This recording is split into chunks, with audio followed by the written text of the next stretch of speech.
Assalamualaikum warahmatullahi wabarakatuh. Halo soleh-soleha.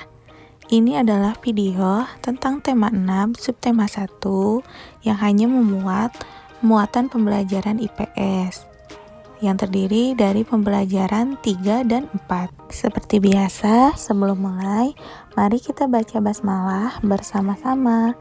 Bismillahirrahmanirrahim. Tetap semangat ya soleh-soleha. Mari kita mulai. Kita memasuki pembelajaran 3 muatan IPS. Nah, kali ini kita akan belajar tentang sumber daya alam. Di semester 1 kemarin anak-anak sudah mempelajari apa saja sumber daya alam, dan baik kita pelajari kembali yuk apa saja sih sumber daya alam itu. Anak-anak, sumber daya alam itu terbagi menjadi 2, sumber daya alam yang dapat diperbaharui dan sumber daya alam yang tidak dapat diperbaharui. Diingat terus ya, sumber daya alam yang dapat diperbaharui artinya tidak akan habis meskipun dipakai secara terus-menerus. Apa saja kira-kira contohnya? Berikut di gambar ini adalah beberapa contoh sumber daya alam yang dapat diperbarui, yaitu air. Sudah jelas seperti yang kita ketahui bahwa air itu jumlahnya banyak, dapat diperbaharui. Namun kita tetap harus menghemat air.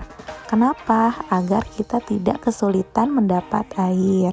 Karena meskipun air itu termasuk sumber daya alam yang dapat diperbaharui, namun sekarang tentu di beberapa daerah ada yang kesulitan air akibat kekeringan. Maka dari itu, meskipun air termasuk sumber daya yang dapat diperbaharui, namun kita harus tetap menghemat air. Selain air, berdasarkan contoh di sini adalah hewan ternak. Mengapa termasuk sumber daya alam yang dapat diperbaharui? Karena hewan ternak itu otomatis akan menghasilkan keturunan yang lain yang bisa kita gunakan berulang. Nah, yang ketiga, tanaman budidaya. Makanya diadakan tanaman yang dibudidayakan itu agar selalu menghasilkan tanaman-tanaman yang baru sehingga dapat kita gunakan.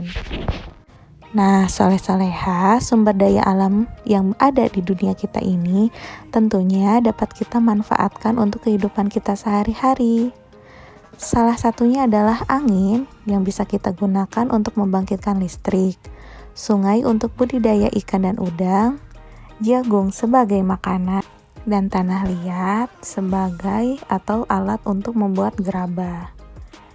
Nah, selain itu, di pembelajaran 4 ini, Ustazah akan menjelaskan tentang sumber daya alam yang tidak dapat diperbaharui. Artinya, sumber daya alam ini akan habis jika digunakan terus-menerus. Maka dari itu, seperti halnya tadi, kita harus pintar-pintar menggunakan dan menghemat sumber daya alam ini. Karena jika digunakan terus-menerus, akan berkurang bahkan habis. Beberapa contohnya adalah emas. Emas itu digunakan sebagai bahan baku perhiasan. Penggunaan emas yang terus-menerus tentu mengakibatkan bahan emas tersebut menjadi langka dan bisa jadi lama-kelamaan akan habis.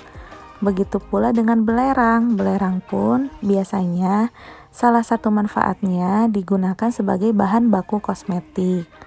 Dan ada juga grafit yang digunakan sebagai bahan baku pensil. Tabel ini berisi tentang jenis sumber daya alam dan pemanfaatannya yang tidak dapat diperbaharui. Nomor 1, minyak bumi. Pemanfaatannya untuk bahan bakar pesawat terbang, bensin untuk kendaraan bermotor, dan parafin untuk bahan pembuat lilin. Nah, jenis sumber daya alam ini tidak dapat diperbaharui.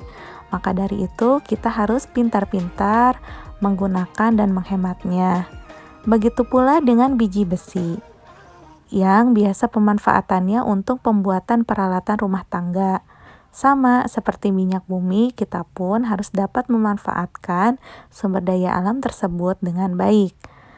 Contoh lainnya adalah bauksit yaitu bahan dasar pembuatan aluminium. Ada juga marmer sebagai bahan bangunan rumah atau gedung. Ada tadi belerang sebagai bahan pewarna dan bahan kosmetik. Ada juga nikel dan grafit.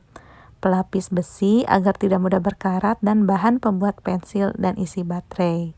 Tabel ini merupakan beberapa contoh jenis sumber daya alam dan pemanfaatannya yang tidak dapat diperbaharui.